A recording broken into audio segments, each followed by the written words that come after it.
Good morning, everybody, and welcome once again to Culpepper Livestock. My name is Joy Culpepper, or as my husband calls me, the Crazy Goat Wife.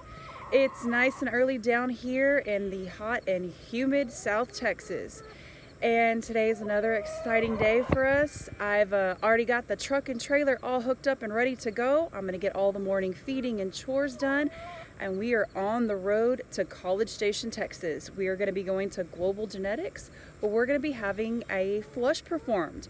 Our donor doe is already up there, and they've been getting her prepped, and I'm going to be loading up the recips here in just a few minutes. And once I get on the road, I'll explain all the terminology and all this stuff. It's very similar, or part of the process is very similar to the last video we talked about with the laparoscopic AI. But there's a few extra steps in this, and I'll go into and explain all that. So I'm going to go on and get started on all the feeding and bottles and all the normal day-to-day morning activity here at Culpepper Livestock. And once I get done with that, I'm going to load these girls up, and we're going to be on the road. And we'll see you in a little bit. Have a great one. All right, folks, we are back. Those girls gave me a hard time loading up this morning. I mean, my husband had to be at work early, so absolutely not his fault that he couldn't be there to help me. And then, of course, the kids all had to get to school. And thank goodness my parents stepped in to help me get them to school. But I should have been on the road over an hour ago. But they just absolutely refused to cooperate with me. But regardless, they're loaded. We are on the road, finally. And gonna stop. We're gonna pick a friend of ours up and who partners up with us on some of this flush stuff. And we will be in College Station in a few hours. But to go over a little bit of the flush process, we do the whole lap AI thing, just like we talked about in the previous video.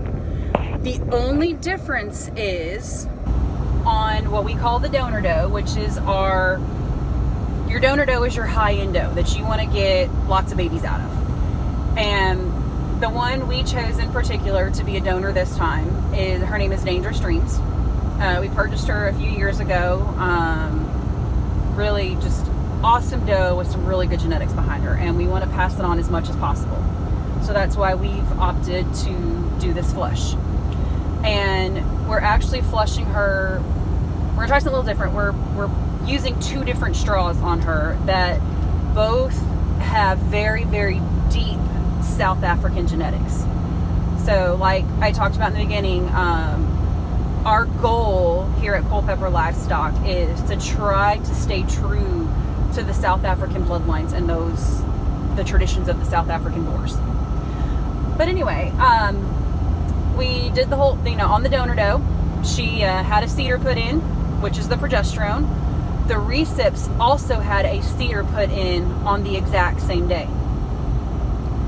Left it in for, I believe it was 14 days. And the donor went on up to College Station before we pulled it. And that way, the place that we're using to do Global Genetics, the lady that we're using up there is kind of known to be the best of the best on this. This is why we're going to her. But the day she pulled the cedar on our donor, Dangerous Dreams, is the day I went in and pulled the cedars on our recip does. And the recips are the does, they're does that we've had for a while.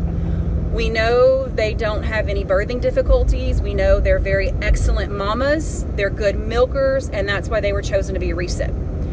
But anyway, we're going to take these embryos, the fertilized eggs that we end up pulling out of Dangerous Dreams, and these two bucks that we bred her to, we pull those embryos out of her, and they're going to go into the recips. So basically the recips are a surrogate mother to these kids. Anyway, so cedars got pulled the same day. They were all given an injection of Ludulase, which we had talked about helps form the corpus luteum, which is the follicle that releases the eggs. And then you give them some PG600, which is another hormone that triggers the body to release the eggs for fertilization. That's all we did on the recips. Now, on the donor, it's a little bit different on her. She was given, I think it was like 4 or 5 days of what we call FSH injections, little tongue tied this morning here, which means follicle stimulating hormones. And what this injection does is, normally when a doe releases an egg or, their follicle, it's 1 or 2 eggs. And sometimes the eggs can split if it's just one, and that's how you get, your multiples. But typically it's just 1 to 2 eggs. Sometimes you get more. The FSH injections kick her body into high gear, and she will release multiple eggs over several days. And once all these eggs have all been released, after they do these FSH injections for several days, then they will go in and do the whole LAP AI process, which is where they'll knock her out, sedate her, make 2 teeny tiny little holes right around her udder area, go in, and they will inject the semen directly into the uterine horns. And in her case in particular, because we decided to up our chances of, attempting 2 different kids, we're going to DNA test every kid regardless once they're born. But we're injecting the semen from one buck into one uterine horn and the semen from another buck in the other uterine horn. Typically, they will only release from one side, just like in humans. But because she's been given these FSH hormones, she should be releasing from both sides. So we're taking our chances, trying to get all we can out of this. So now the whole point that we pulled the CEDARs and did everything except for the FSH hormones on our recips is so that their cycle is all on the exact same time schedule. It is absolutely crucial that when these embryos are pulled and placed into the recips, that the reproductive cycle, the estrus cycle that we talked about the other day, estrus and estrus, estrus, US, is, the actual heat cycle when they're ready to breed, needs to be like almost down to the minute, timing wise, identical to the donor doe for this to work. So that's why I went in and, like I said, we made sure that we pulled everything, did everything exactly like the AI tech has told us to do. And now all we got to do is say some extra prayers that this is successful. And hopefully we get lots of embryos out of it. Something else that we do is the embryos aren't always the most high quality when they do pull them out. The ones that are what they call less viable, don't look quite as healthy. Those are the ones that you typically go on and put in your recips right away. If you were going to put them in recips. Now, some people they do not put them in recips. They just collect off their donor and they freeze the embryos. The good thing about having a recip readily available at the same time is your embryos that, like I said, are not quite as viable, don't look quite as healthy. You've got about a 60-ish% chance if you go on and put them in a recip right away, they'll go on and thrive and grow and end up being born. So now your really high quality, very, very healthy embryos, if you do not have a recip to put them in right away, you can go on and freeze them and then put them in a recip, down the road. You can even do it a few years down the road if you want, which is the really awesome thing about science nowadays. But hoping, we can get, quite a few healthy enough ones that we can go on and put them in recips. If we do have some extras, that would be absolutely awesome. And we can freeze them and in a couple months, maybe bring some more recips up and put them in. But I just hope this is all successful. And I will see if I can get some pictures of this process for you guys. I'm not quite sure if they're going to allow me to do that. So if I can, I'm going to do that. Like I said, I can't promise anything. But anyway, thank y'all for listening in this morning. And even though it's been a hectic morning, I'm still super excited about this. This is our first time. And thank y'all for listening in. And we'll talk to y'all soon. Thank you.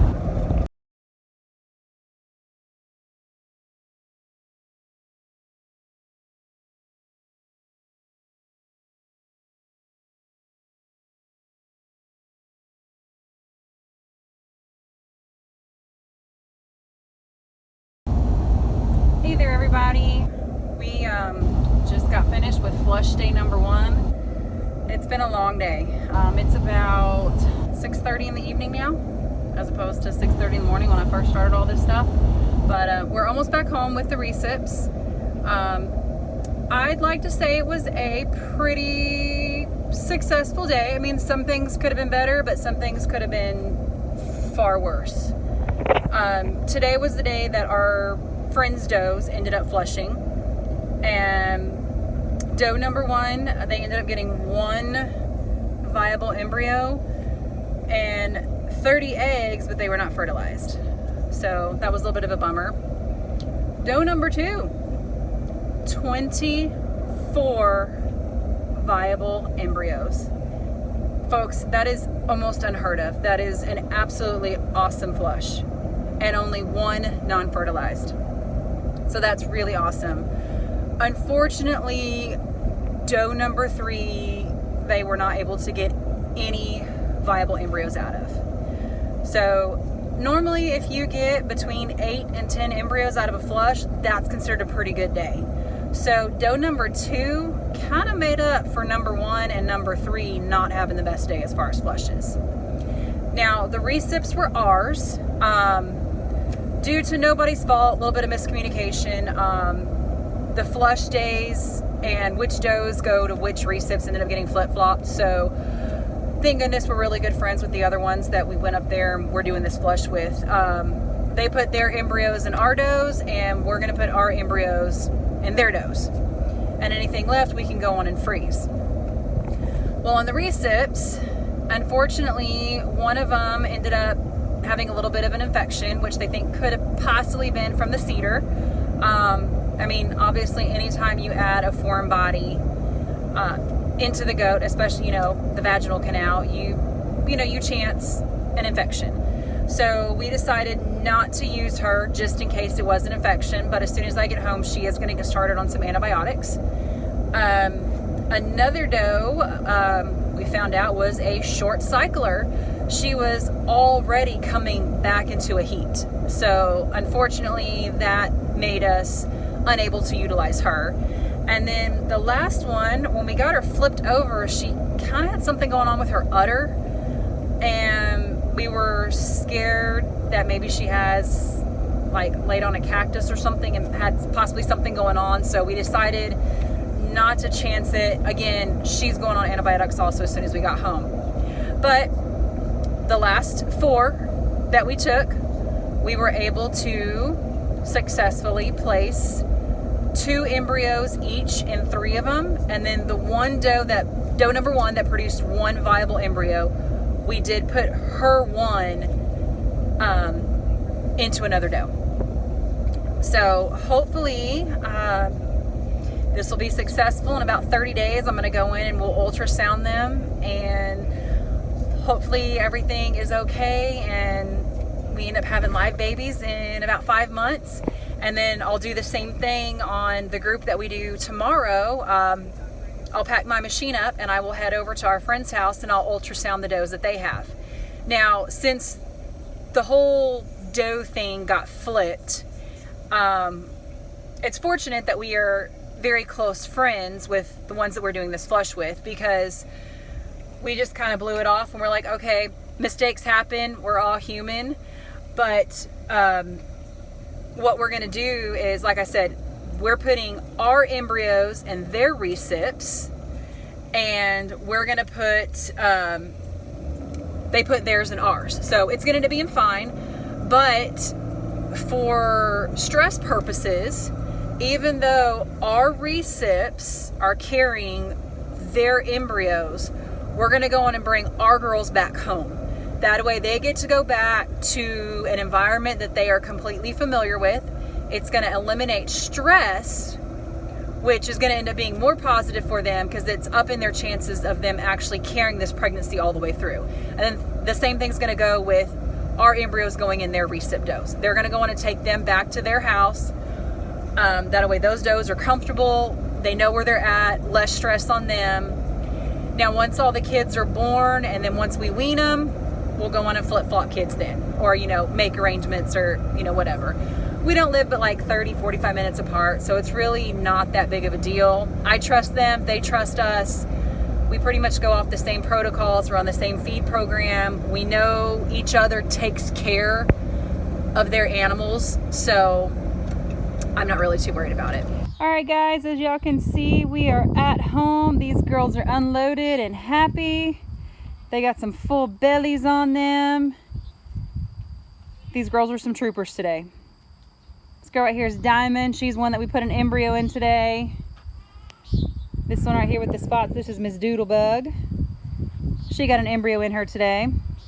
This is St. Patty. She's the one that had what we think is a little bit of an infection, you know, like a vaginitis, probably from the cedar. So she got some antibiotics. The one in the back there is, we call her Snow Baby. She's half dairy, and she's one that also showed a few signs of a little bit of infection. So she got on some antibiotics as well. And then right here, hiding, I'm sure she's kind of mad at me today, but this is Miss Ireland, and she's the one that got the single embryo put in her today. But like I said, we're home, we're happy. These girls look happy, they look healthy. I've been coming out and checking on them periodically, make sure they're adjusting well. But we're excited for tomorrow. We'll talk to y'all on the flip side.